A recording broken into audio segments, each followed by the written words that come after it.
Ladies and gentlemen, the one and only Kevin Goetz. Oh, Kevin, it's so good to have you back, part of the show here again. Oh man, thanks for having me. Yeah, just like I said last time, the work that you do is absolutely so fascinating to a film buff. Who can't be jealous that you get to sit in screening after screening with filmmakers and listening to audiences talk about what they enjoy about the film or what they don't enjoy about the film. It's you have a job made in heaven. I think I agree with you completely. I still pinch myself when I think about how lucky I am and how I believe it's the best job in Hollywood. Yeah. And the filmmakers know you. You get to be part of all the games. Do you collect autographs? No, I don't. But I do like selfies now. I just was at lunch the other day, and Guillermo del Toro came in. I was having lunch with a buddy of mine, and of course I know Guillermo. I worked on all of his movies, and he was with his wife. It was at Arts Deli, and I went over. Hey Guillermo, hey Kevin, so good to see you. Blah, blah, blah. And we talked, and we hugged, and I got a great picture. This is not a on camera interview, but I will share with you my Guillermo del Toro, which was just the other day, and it was very, very sweet. He's just a terrific guy. Oh, that's so amazing. Oh, that's great. I love that.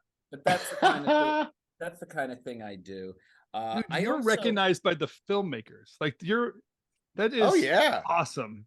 That is just a great moment. No, I mean, like we've been in trenches together, many filmmakers, because they're most vulnerable. And remember, before Guillermo was Guillermo, I did his movies. The other thing is that there are times when celebrities have filled out questionnaires, either trying to be cheeky or because they just did it.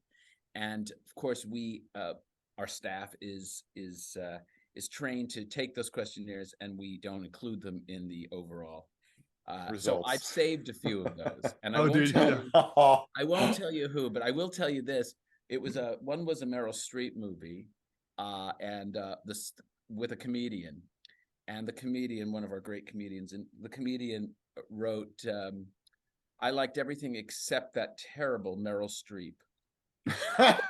She was just awful. She needs to go back to Yale and learn more acting. She was just awful in the movie. And I keep those kinds of things. But no, I don't have autographs per se. I'm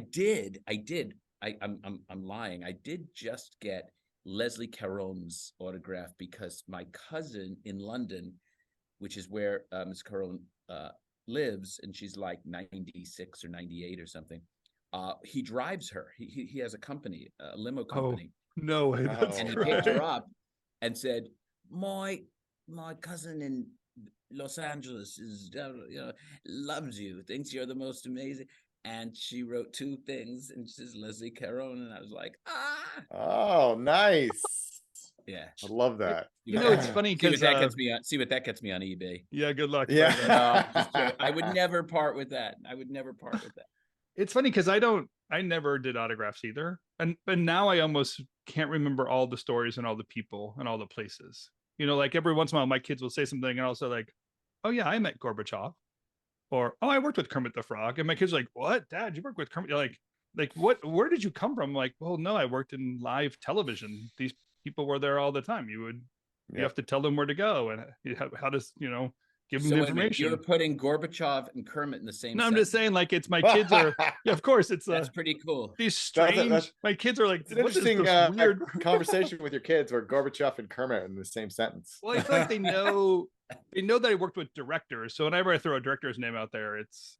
But I honestly like, oh yeah, I forgot. I was doing a big presentation the other day for a firm, big toy company, and I was trying to make a point, and I was thinking, it would be like, it wouldn't matter if you literally starred Pee Wee Herman in the movie, and it made the point. And then I said, well, or Judge Judy. I was trying to make a point, like, you don't have to have, star number one or star number two, to because the property itself was so, the star. Yeah, right. By the way, I would totally see a Pee Wee Herman Judge Judy movie if that's something you have influence over. Oh, I'm so there. Is that the I'm so next there. next Kevin Goetz film? Yeah, exactly. Yeah. Starring Judith Scheinland and Well, listen, I'm curious because it's Yes. Oscar season. I think the way I perceive it as a filmmaker and film goer is that studios know when they're buying and producing an Oscar film. Like they package it and say, this one's going to be for the Oscars. Let's put these stars in it. Let's put this storyline together. Let's promote it late in the year so it's ready for Oscar contention. But there's got to be a moment where they're sitting down with you in that strategy and saying, Kevin, test this. Are we right? Is this going to be the film that we should promote later in Oscars, or should we do something different? Is that true? Is that how it actually works? Well, kind of. I mean, I don't think anybody goes out saying we're going to make this movie to win an Academy Award. I just don't think that happens. I think that maybe while they're doing it, they say this is really special. Except for Guillermo. Guillermo's making every film. It seems to be nominated. No. I got to say that it was pretty brilliant and market it as Guillermo del Toro's Pinocchio. Right. Yeah. Because, to me, there's wonderful animated films, but it is from a marketing standpoint, I would imagine the front runner. Although if you haven't seen Marcel, it's fantastic. I haven't seen that one yet. Yeah. Oh, I haven't seen that one either. It's so good. And, we test almost every movie. And of course we test movies to see how they're resonating. But almost more importantly, if they're trying to ascertain like Oscar buzz, they'll do what we call a critic screening. We have something called Screen Experts. And we have critics in New York, in LA, and in London, 50, 60 of them in each of the cities. And we, from a lottery, basically pull 10 to 15 or 10 to 20, depends on how many, but usually it's around the 15-ish mark, of critics in New York, 15 in New York, LA, and 15 in London. And that is then, we show them the movie, and that is then used as a research tool to predict how the general critic sentiment is going to be. Is it Oscar worthy? What categories? What festivals? Which awards? Because something may be more for Golden Globe and less for Academy Award, let's say. It also will tell you how they're going to talk about the movie. We also ask, what are the snarks going to say, the snarky folks about it, so that the publicity departments can get in front of the movie. This was always known as the toe dip. So you're testing how you think the critics are going to cover the film.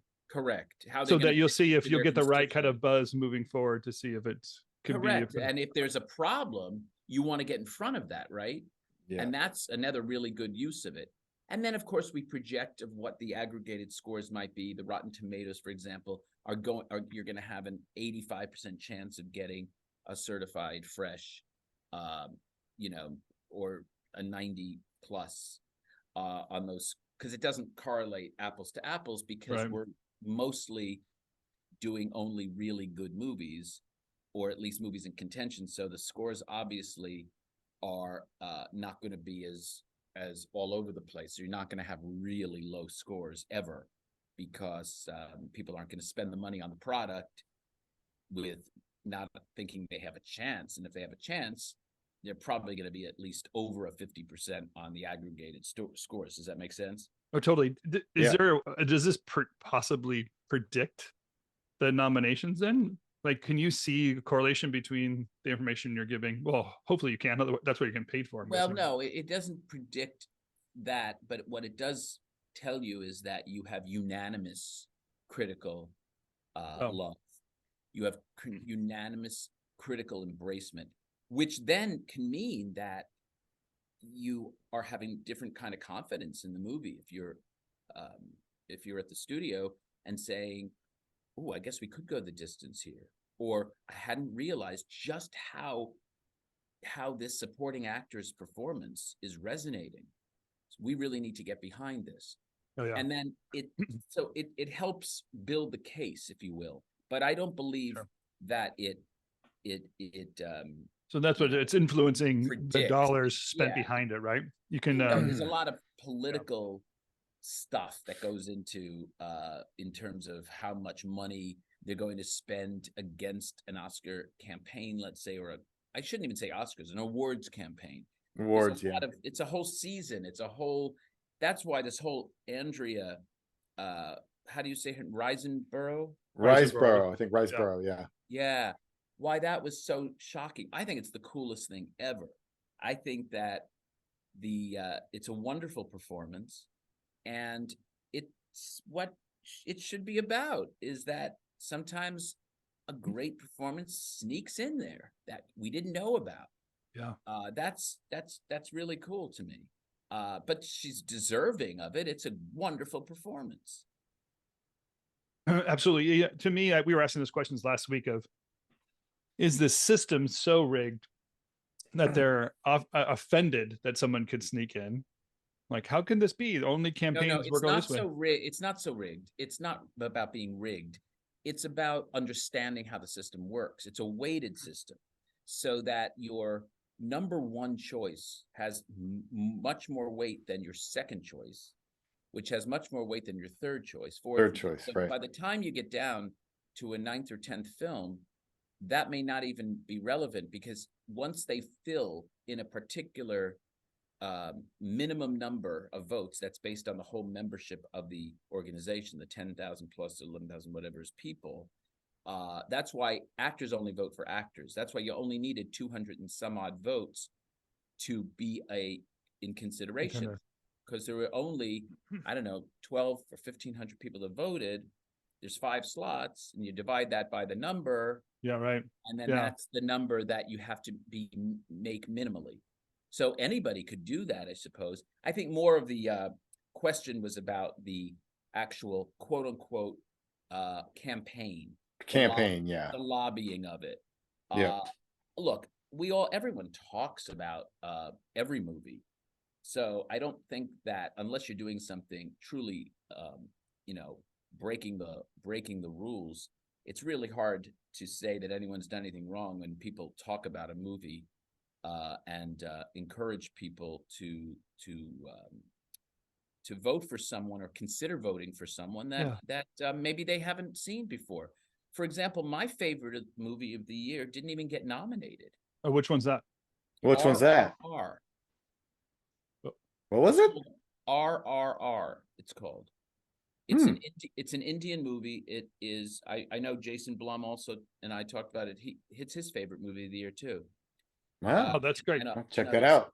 Oh, I know. I feel like we should get a feed from Kevin of films to watch. Well, literally, I'm going to be honest. It literally was in the first position because I so wanted it to and was rooting for it, and it wasn't eligible to get the foreign for some reason. I don't know the rules, but knowing that my vote counted heavier in my first position, I put it in my first position. You know, we're not supposed to talk about all the stuff we voted for, so I won't share my other 9 nominees. But let's just say that, I wanted to give some of the movies that needed a little bit more, heavy momentum, lifting, a chance. But RRR, it was spectacular, and it just, to me, it was the best overall cinematic experience. It's kind of like Crouching Tiger meets Rush Hour meets like True Lies. Wow. Like, I'm trying to picture that movie in my head. It is too cool. It is really, really, really good. Yeah, and it's literally spelled RRR. Like it's just that. Yeah. And it's it took like 3 years to make. It won the Golden Globe for the song. Oh, right. Okay. Now, okay. Yep. Now it's come back. But it wasn't nominated. But that's my point. You see what I mean? And if that had been nominated, I would have jumped out of bed at 5:35 in the morning. Been like, yes. Kevin, I'm curious, like, so, obviously the conversation is, since we're talking about the Oscars, I'm curious what your thoughts are in terms of, obviously we have it seems to me that this year's nominees were a broader swath of, from the big budgets with like the Avatars of the world, the Elvises, and sort of the smaller movies. And don't forget Maverick. And Right. Maverick, of course, the one we talked about, incessantly waiting for it to come out. Do you feel that like this is going to, help make the Oscars a little more relevant as it gets closer to the telecast, or do you think that the award shows are sort of just falling off a cliff and it's not necessarily going to be reliant on what movies are nominated? I don't think it has much of an effect, if you want to know the truth, because I don't think, and it may, you look, the Grammys just went up a little bit in their ratings. Yep. I believe the Emmys were down and the Golden Globes were really down. So I just think that it's more of sort of a statement on consumer behavior and non-watching live television or anything. And awards have been, in this sort of woke environment, less of a fun, exciting, behind-the-scenes look, and more of like a self-aggrandizement or a self-congratulatory time that just doesn't seem that cool to young people. Mm-hmm. And I think that, I am completely immersed in the Oscars. They hold such an allure for me. I can tell you that the brand is alive and strong as heck, but it's not about anyone at the Academy, any one movie. It's more about where viewers are going and how they're embracing live shows at all. Yeah, to me, if I were to put it in my desire to watch award shows 20 years ago, let's say when it was at its peak, it was the thought of having an opportunity to see somebody in a different environment than the role they're playing on screen. That's right. And get exposure to them. There was this moment of like, where else would I see them? I got to watch the award shows. They're all together. Tim, that's a really good point. And that allure has definitely gone away. Because of social media, you see them social all media, the time. they're everywhere. Everyone's so available. And the mystique of a star has been taken away in large part. There's very few stars that we don't know a great deal about, to your point. And I think that's absolutely, now you still want to see what they're wearing, because I think that that is a very big part. The pre-show is a really actually a very important part of the show. Seeing the arrivals in a way that's more exciting than the show itself. And everyone always says the show's too long, but I don't even think it's that. Of course it's long. I mean, the Grammys were 4 hours long. And we kind of just fast forwarded. If you actually saw the awards given out, we watched it for under an hour. There weren't that many awards actually given out. Yeah. Well, the Grammys, they have so many performances that are all. They have so many. It's all the performances. Yeah, and it's a jukebox. The mixing of artists, and exactly. That's what they're known for. Yeah. And I was really only interested in about 3 of the performances. So with that and the awards, we watched a 4-hour show in an hour. The Oscars actually they give out like, I think 23 awards, I believe it is now. Yeah. And I don't think taking away an award is going to affect things, and I don't think adding another number it's just what it is. It's do you know what I mean? I don't think I don't think we can get clever about trying to predict, like if we did this, that, or the other thing, suddenly the ratings are going to shoot up. Yeah, I feel like today the momentum is, do I agree or not agree with what happened? Instead of, oh, it's so exciting to see these stars. What a great moment. Now it's almost like a scorecard of, okay, I'm watching. I want to see, who's winning. Do I agree or not agree with that? Like one of my kids was just so obsessed with Dune. And so every time, it won, it was like he was like his team was winning or whatever, and it became more of that kind of a community That's event. interesting, but that's the thing. Yeah. I'm so resentful of people in the general public who think that we are some elitist body. We are the people in the Academy, clearly chosen to be there because we're at the top of our profession, and we do what we do well, and we've earned the right through excellence, and excellence, of course, comes in many different ways, to vote for what we think are the best of the year. Now, we all have different criteria about the best. And so no one is trying to pick little films. Right. Right. You know? Yeah. And no one is trying or won't pick big films to say, well, maybe that'll bring back the viewers. Like, that's just not how we roll. I don't know anyone like that. We just vote our hearts, right? And our minds. And if you really like something, then you're going to, or we're very moved by something, then you're going to vote for it. I mean, that's as simple as that. So when they say, well, the Academy is just, killing themselves when they keep voting for these tiny movies, and I'm like, we're not killing ourselves when we're not voting for just tiny movies. Does that make sense, guys? Yeah, totally. Yeah, but do you think there's It's not like some cabal. It's not like some cabal. Get together and say, let's really get together and sip our let's tea just and pick decide the movies that only we want to see. Yeah, we want to vote for. We want to vote for Coda. We're gonna say Coda is a nomad land, or there's some secret social media channel that everyone is getting together on. Parasite. We know people haven't seen it, so we're gonna vote for Parasite. Like, that's just not how it goes. That doesn't mean that there aren't consensus movies, because there's 10,000 human beings who sometimes it's the polarizing ones that actually do slightly better, and sometimes it's the ones that are true consensus movies, and it's more of the former in today's world than the latter, just because there are not, in the previous years, there haven't been many sort of consensus movies. There's a lot of small individual movies, very particular movies that have particular tastes. I don't know anyone in my circle who agrees on the best movie.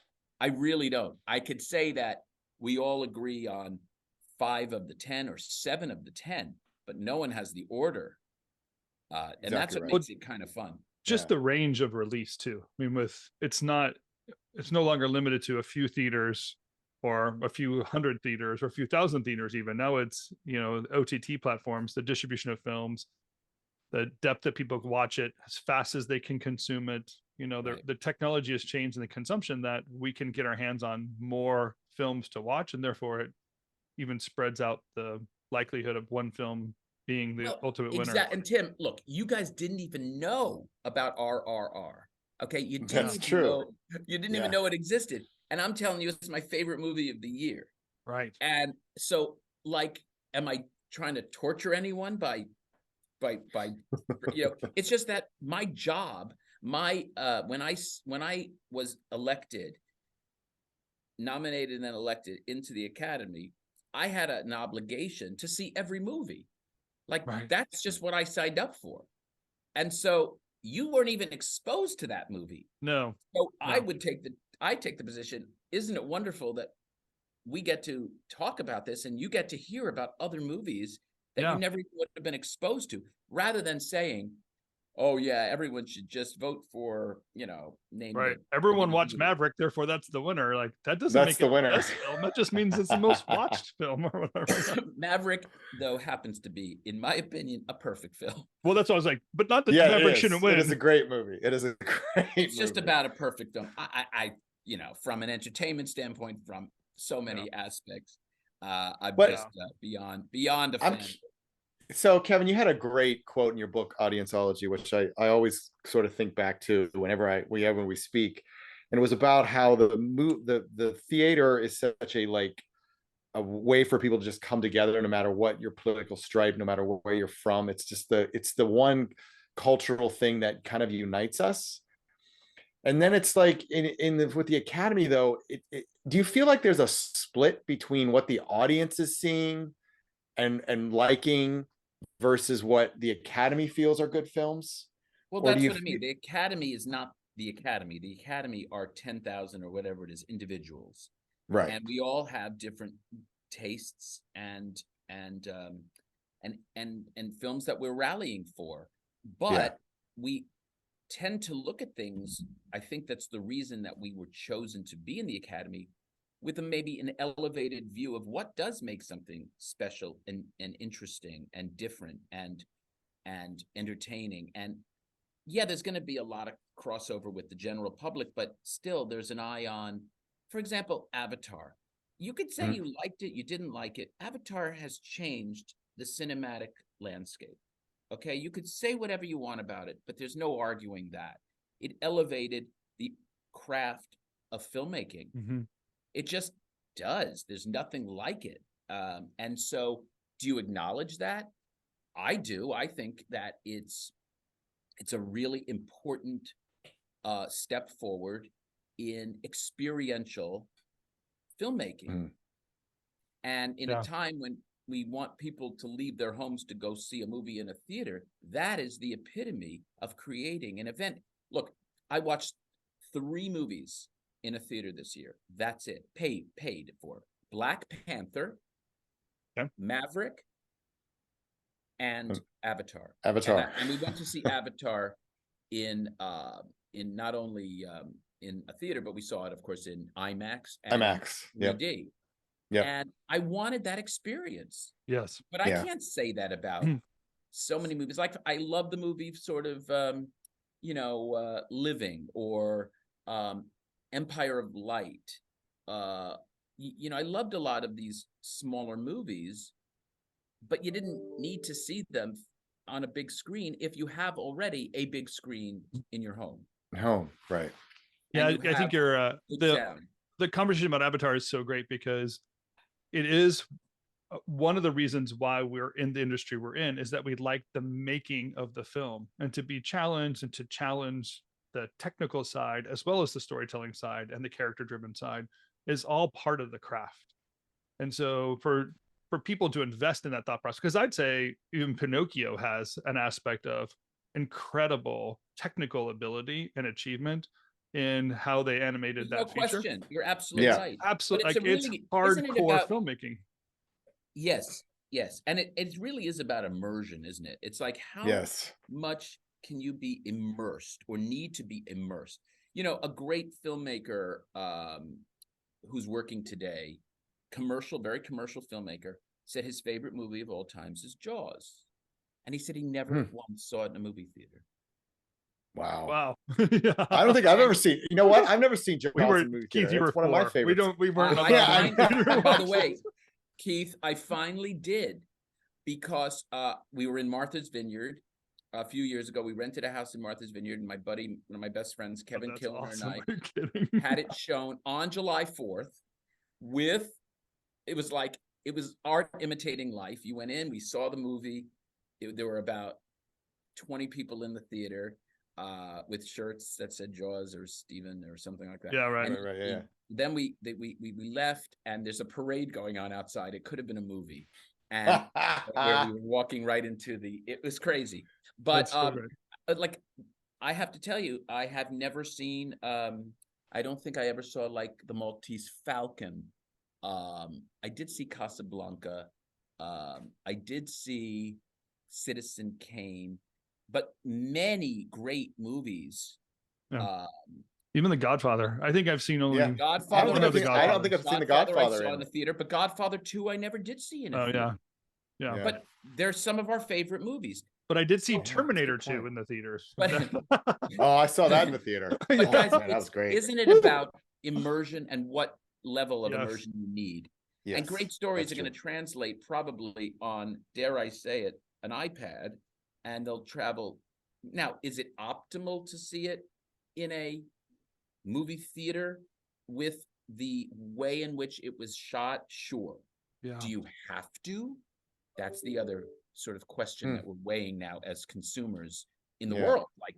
And so I'm an advocate of create great content, and people will see it where they want to see it, and it's mostly a generational thing. But I think that's Yeah. also a result of the volume of content being created, because I still have a desire to keep up with the conversation, what people are talking about.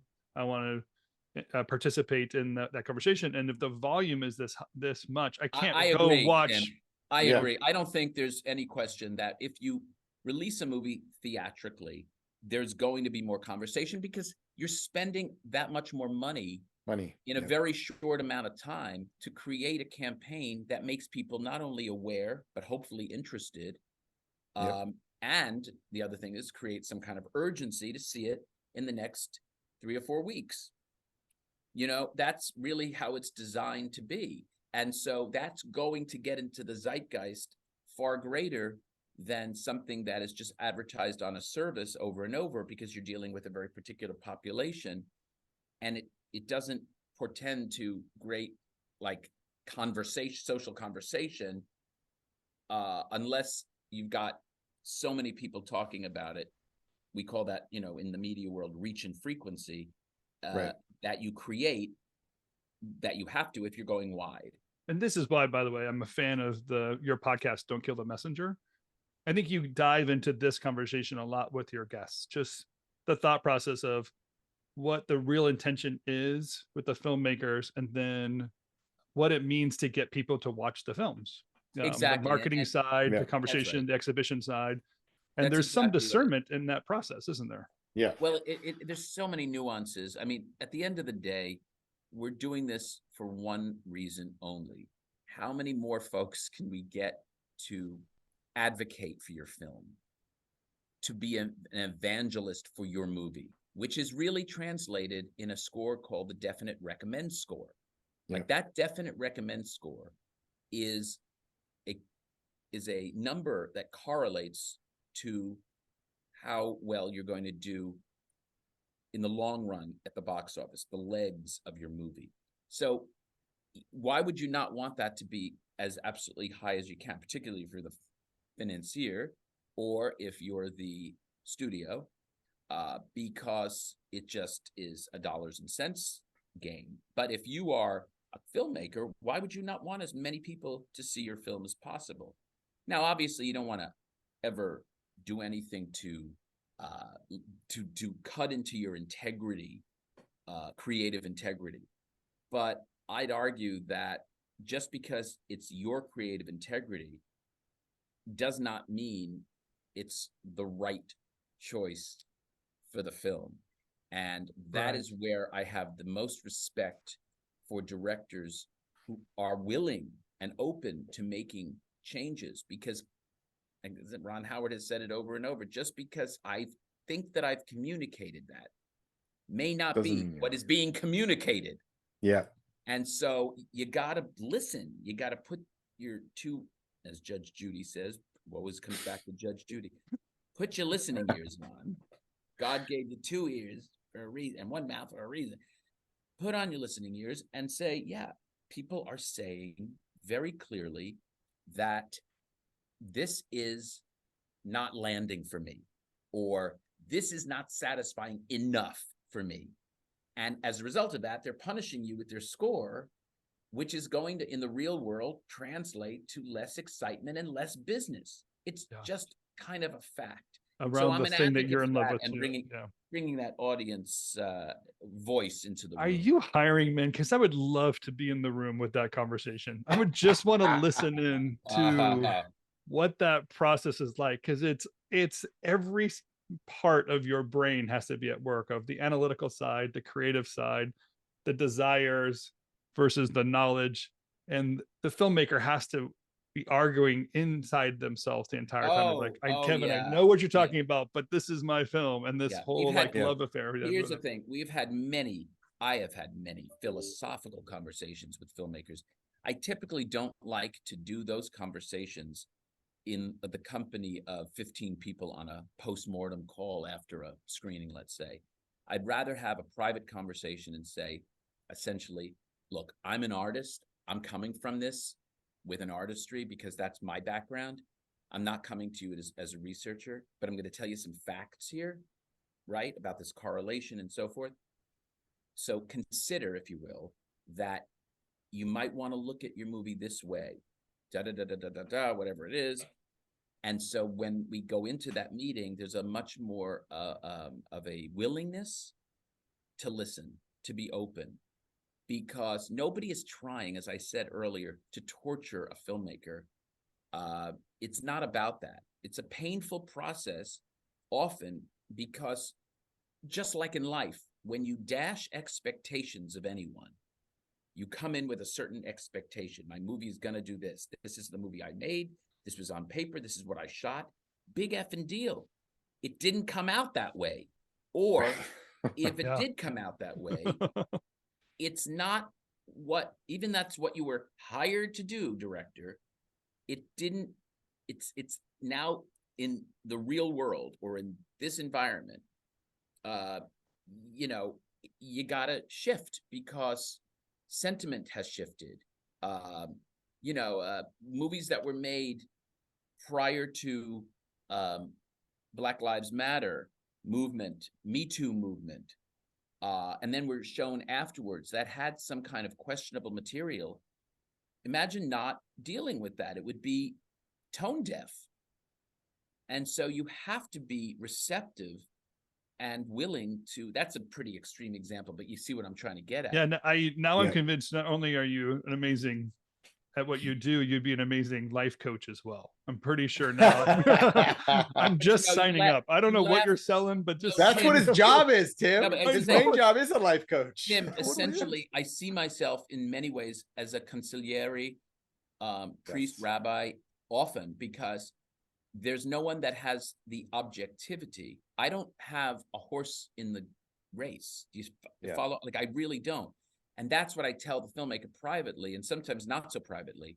I'll say, whether or not you make any of the changes that this audience is suggesting is irrelevant to my life. I want to see you win. And I'm going to tell you, this is what they're saying. I am speaking for the audience. I am speaking for those 350 people that were sitting there on Thursday night or whatever it is. And I'm telling you, this is what they are saying. You can choose to listen. You can choose to act on it. You can choose to not act on it. I'm simply giving you the facts. Hence the name of my podcast, Don't Kill the Messenger. I'm just giving you the news, but don't beat me up because they're saying that, your ending's a bummer and they want it to be more uplifting, or it's too uplifting and they want there to be more ambiguity. Yeah. Usually it's the former, but you know what I'm saying. Former, yeah. Yeah, I've been in those screenings, Kevin, where you're just sort of like, you got the studio on one side that wants one thing, the audience wants another, and the filmmaker's getting pulled in 50 different directions, and you're there to sort of like take they turn down the temperature a little bit, especially if there's a debate between the studio, the filmmaker about the ending of the movie, whether or not it works, and then there's this tension, and then the audience comes in, renders their verdict, and you're sort of there to like smooth the waters. Well, Keith, that's the hardest part of my job, is probably doing exactly what you've just articulated, which is trying to get rid of the agendas and get to the core of what they're saying, of what the audience is saying. Because if I have all those voices, I'm going to do a half-assed job getting that information and somehow biasing the information. I'm going to put my own sort of spin on it. And every now and then I've been accused of that because I think at times it has crept in. And that's in the earlier years of my career. I don't think I let that happen anymore. And even if I have to ask forgiveness afterwards, I have to do my job. And my job, as I said, if I'm not advocating for the audience, I'm not doing my job, because otherwise, why do I have a seat at the table? Yeah, you could say Kevin's a smart guy. He's done a lot of movies. He has his opinion, but they don't need that. They want to know what the real world is saying. And that's what gives me that seat, the permission. Permission, exactly. And why I'm invited to the party, But I think you're clearly, you have a lot of integrity, honesty, and care. I mean, you're not, I love the way you say it. It's, you're not just simply giving them data, but you're taking care for what the film is and winning alongside them. That's your, Mhm. that And I whole, have a sensitivity. These people are working, they're giving birth to these children, these creative children, which is what they are, yeah. projects that they've birthed, nurtured for years potentially. And so one night they kind of get the results of this and the rubber hits the road and bam, it's like, that's a hard conversation to have. Like, your baby is not as attractive as you thought it was, is a tough one.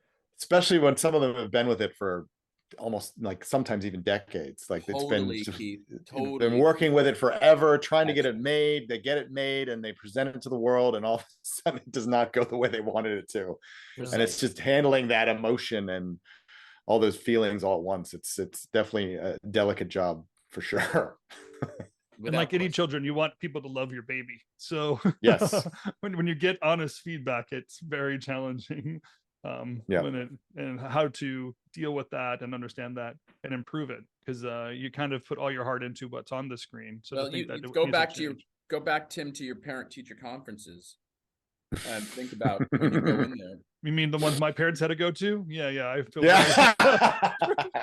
Oh, don't you go to your kids yet or not? yeah, I have parent teacher. We homeschool our kids, so there's a lot of parent teacher conference Oh, happening okay. on my At the dinner table. It's like Yeah. 24/7. But I've been in those things and you get defensive. You're like, Yeah, you do. your kid That's is like, true. well, I don't know, maybe it's because of little Johnny over there that's making him be this way. Or, Yeah. I'm sure the teacher's not really recognizing his gift of a blah, blah, blah, Yeah. Yes. Yeah. Yeah. Which is all true, right? You do know your kids better than other people, but Well, there's a what are you conversion that doing? needs to What take are you place. doing? You're advocating Yeah, exactly. For your for your baby. kids, Yep. which is equivalent of the filmmaker. It's the filmmaker's job. I don't begrudge them that. But if you don't listen and you don't hear that your kid has this behavioral issue or is really not doing well in reading, for example, you got to listen, and you can choose not to act if you want and say, well, he's not going to need reading anyway because he's going to be a star athlete. Or whatever, Yeah, right. He can't read his in contract, denial. but because he's a star, right? Exactly. Yeah.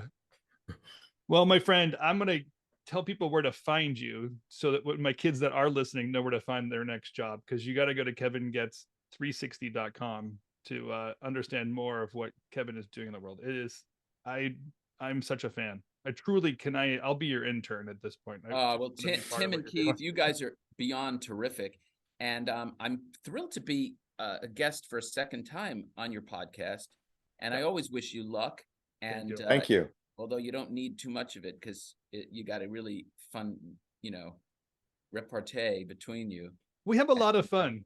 We do. Every Friday morning. We do enjoy it. Yes. Talk about movies. So I'm pretty sure our wives don't know what we do, but we're loving everything that's going on. What are you I don't doing think in my your wife man could caves? describe What what are you I do, but right, what are you doing in your man caves? What exactly Yeah. is this that you and Keith do? We talk to people about the We talk greatest to thing on people the about- planet. What else is there about to do? movies. I mean, what could be better? Yeah. Your wives listen to every show. Oh yeah, from the Yes, outside they the do. door. Yeah, outside the door. My wife can hear me because I don't exactly have a quiet voice, so she pretty much hears every episode. Well, guys, thanks again for having me. You And too, my friend. Thanks, Kevin. Appreciate I it. hope to see Always you good yet to see again. you. Yeah, for Yes. sure. Good luck on the things you're doing Likewise. too. Talk to you soon. That was great. Thanks, Kevin. Thanks, Sure. Kevin. You have, My pleasure. man, I'm serious. I don't know where, how I get it. I'm gonna just go into your screenings is what I should do. I should just go to Hollywood Boulevard. Yes, I sign up recommend on you one do of those it. clipboard I'd dudes. have I'm to telling sneak you you, in. I'd have to Tim, sneak I'm you telling you, watching him work with an audience Really? it's amazing. It's so cool. Yeah. in. Keith, My Can I first make a screen- documentary about you, Kevin? Can I My have first a crew?